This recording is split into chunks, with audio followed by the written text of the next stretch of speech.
कांशीराम आधुनिक भारतीय राजनीति के सबसे बड़े चमत्कार हैं। बेहद साधारण परिवार का एक शख्स आखिरकार कैसे देश की तीसरी सबसे बड़ी पार्टी बनाने में सफल रहा, कैसे भारतीय राजनीति में कांशीराम मान्यवर बन गए। आज हम उन्हें डिकोड करने की कोशिश करेंगे और जानेंगे कैसे मान्यवर कांशीराम अंबेडकरवाद को नई बुलंदियों पर ले गए।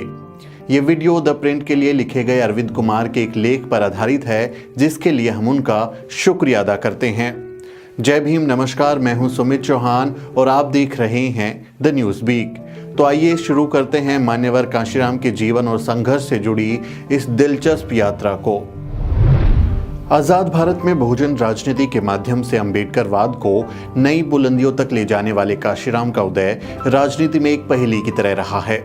उनके परिनिर्वाण पर अंबेडकरवादी राजनीति के समालोचक और समाज विज्ञानी आनंद तेलतुंबड़े ने the economic and political weekly में श्रद्धांजलि देते हुए उन्हें एन एनिग्मा कॉल्ड कांशीराम यानी कांशीराम एक अबूझ पहेली कहा था।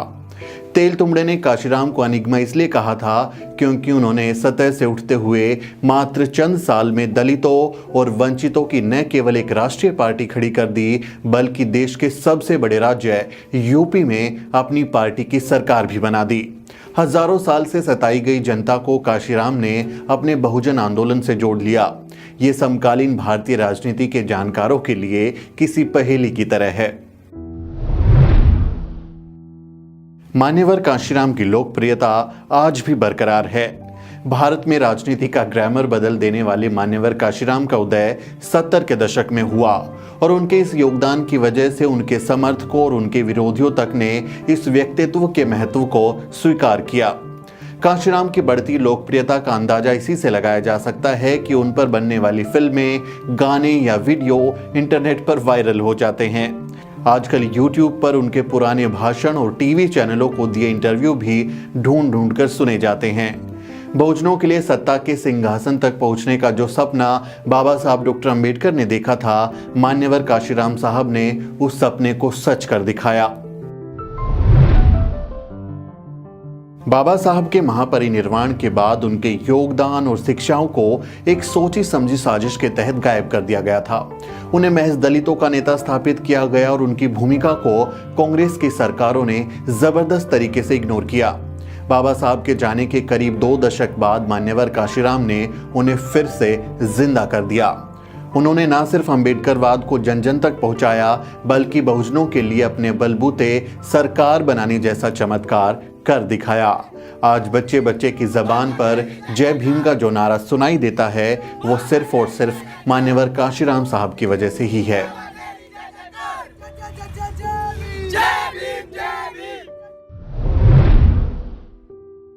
मान्यवर कांशीराम और उनके संघर्षों के बारे में जब भी बातचीत होती है तो उन पर एक आरोप आमतौर पर लगता है कि वो अंबेडकरवाद से विमुख राजनेता थे।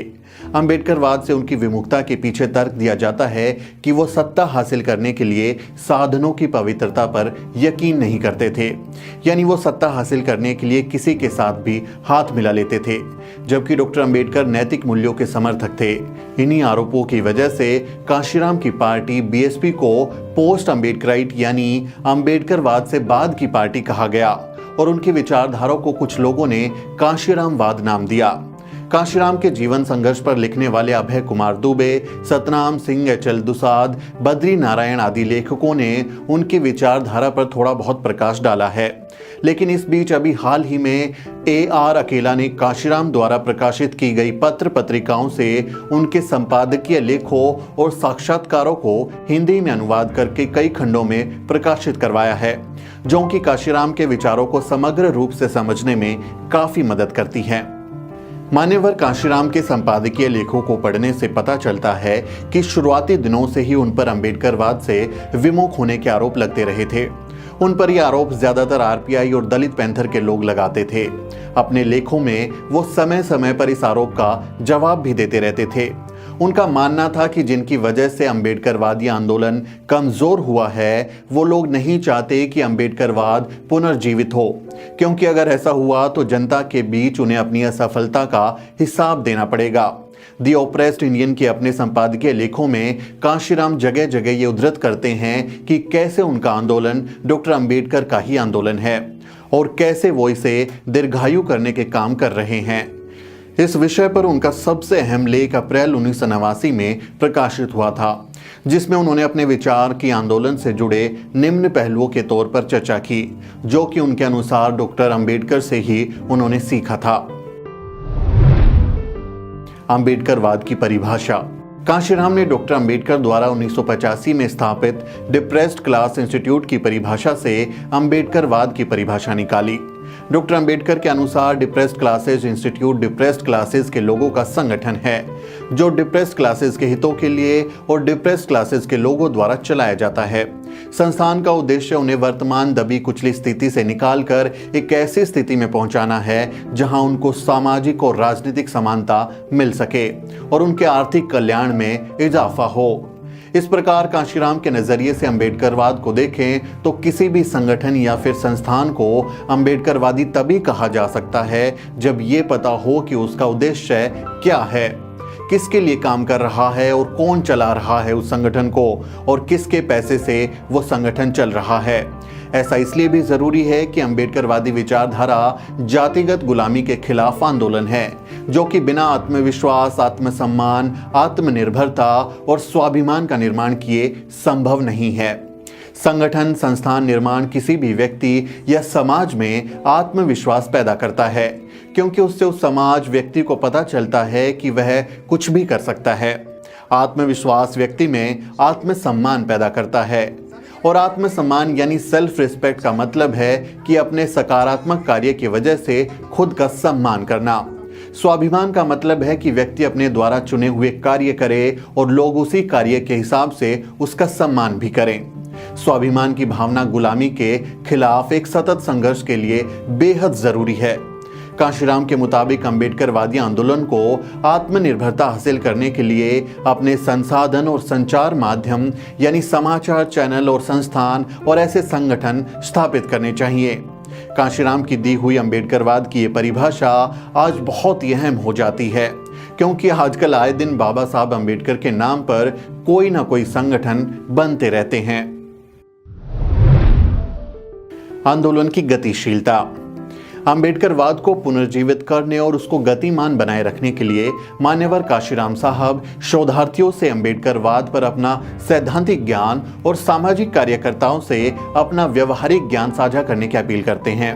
उनके मुताबिक अंबेडकरवाद तभी गतिमान रह सकता है जब वो बिना अपनी मूल भावना मिटाए समय के साथ साथ अपने अंदर कुछ बदलाव कर ले।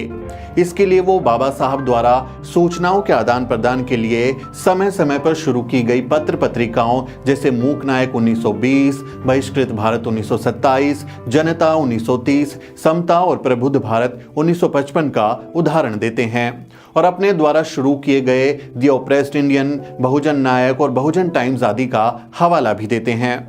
इसी तरीके से बाबा साहब ने अपने जीवन काल में अलग अलग कार्यों के लिए विभिन्न संगठन भी बनाए। जैसे 1925 में उन्होंने बहिष्कृत हितकारिणी सभा बनाई, 1936 में इंडिपेंडेंट लेबर पार्टी बनाई और 1942 में all India schedule caste federation बनाई। 1956 में उन्होंने रिपब्लिकन पार्टी ऑफ इंडिया की संकल्पना की। साथ ही बाबा साहब ने सिद्धार्थ कॉलेज और मिलिंद कॉलेज की भी स्थापना की। मान्यवर कांशीराम के मुताबिक उन्होंने बाबा साहब से ही प्रेरणा लेकर जरूरत के मुताबिक BAMCEF, Buddhist research centre, DS4 और BSP बनाई। नकारात्मकता को हटाकर नई ऊर्जा का प्रवाह करना।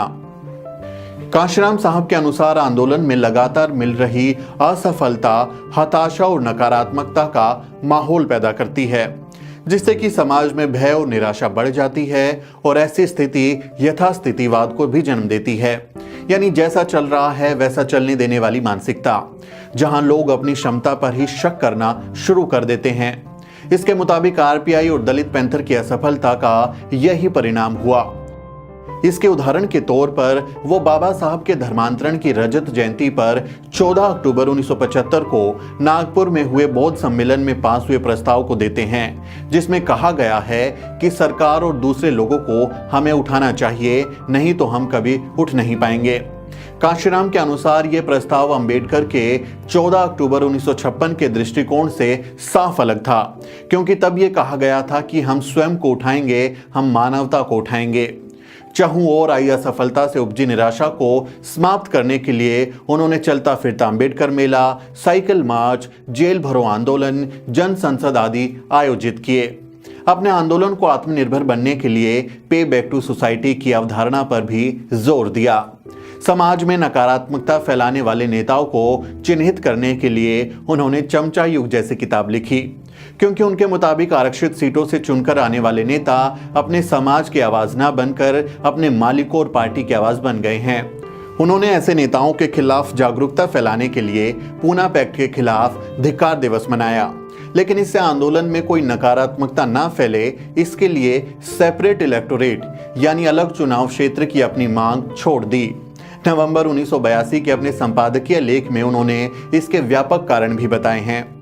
अपने आंदोलन में नई ऊर्जा भरने के लिए उन्होंने अन्याय मुक्त क्षेत्र की अवधारणा की बात की, जिसके तहत अक्टूबर 1983 में होशियारपुर और नागपुर को अन्याय मुक्त क्षेत्र के तौर पर ग्रहण किया गया।